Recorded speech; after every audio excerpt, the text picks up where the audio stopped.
Abhishek Bandyopadhyay copter বিতর্কের পর রামপুরহাটে যান এবং সেখানে গিয়ে একেবারে সরাসরি আক্রমণ করেন যে অমর্ত্য সেনকেও নোটিশ পাঠানো হয়েছে এসআইআর এর হিয়ারিং এর, এবং তাই নিয়ে আক্রমণ শানিয়েছেন অভিষেক বন্দ্যোপাধ্যায়। দেব মোহাম্মদ স্বামীকেও এসআইআর এর নোটিশ পাঠিয়েছে।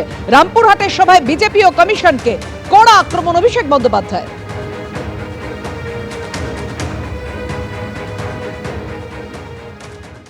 এসআইআর এ আমি আস্তে আস্তে শুনছিলাম, হায় রে পোড়া কপাল, অমর্ত্য সেনকে হিয়ারিং এর নোটিশ পাঠিয়েছে। অমর্ত্য সেন ভারতবর্ষের জন্য নোবেল পুরস্কার জিতে এনেছে। দেশের নাম যে বিশ্বসভায় বিশ্ববন্দিত করেছে, যাকে দেখে, যার মাধ্যমে দেশকে লোক চেনে জানে, যার হাত ধরে দেশ সমৃদ্ধ হয়েছে, সেই অমর্ত্য সেনকে এসআইআর এর নোটিশ পাঠিয়েছে।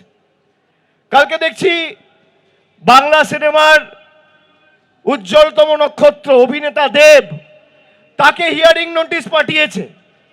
মোহাম্মদ শামী, যে ওয়ার্ল্ড কাপে খেলে দেশের জন্য বিশ্বকাপ জিতেছে, তাকে এসআইআর এর নোটিশ পাঠিয়েছে। নোটিশ পাঠিয়ে আনম্যাপ করে দেওয়ার চক্রান্ত। যারা বাংলার মানুষকে আনম্যাপ করতে চায়, আগামী দিন সেই বিজেপির ছাইপাসগুলোকে বাংলা থেকে আনম্যাপ করে চিরতরে ঝেঁটিয়ে বিদায় দিতে হবে। এই লড়াই সেই লড়াই। হয়তো বানানে ভুল আছে, অমর্ত্য সেন আবেদন করুন, তারপর বিএলও বাড়িতে গিয়ে দেখে আসবে, দাবি শুভেন্দু অধিকারী। নিশ্চয়ই নামের বানান ভুল আছে, নয় স্পেলিং মিস্টেক আছে, কিছু তো একটা কারণ আছে, এমনি তো ডাকেনি।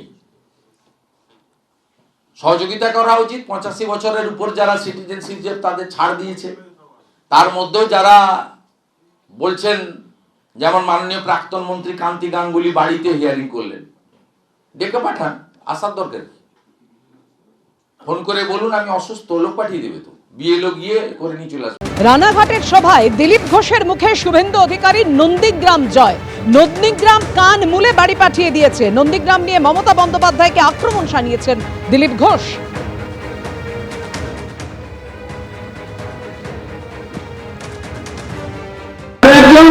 এখন বেরিয়ে পড়েছেন, সাবালকতা কাটিয়ে রাস্তায় নেমেছেন, বিমান নাকি উল্টে দেবেন, পাল্টে দেবেন, কি করবেন সেটা বাংলার মানুষ জানে।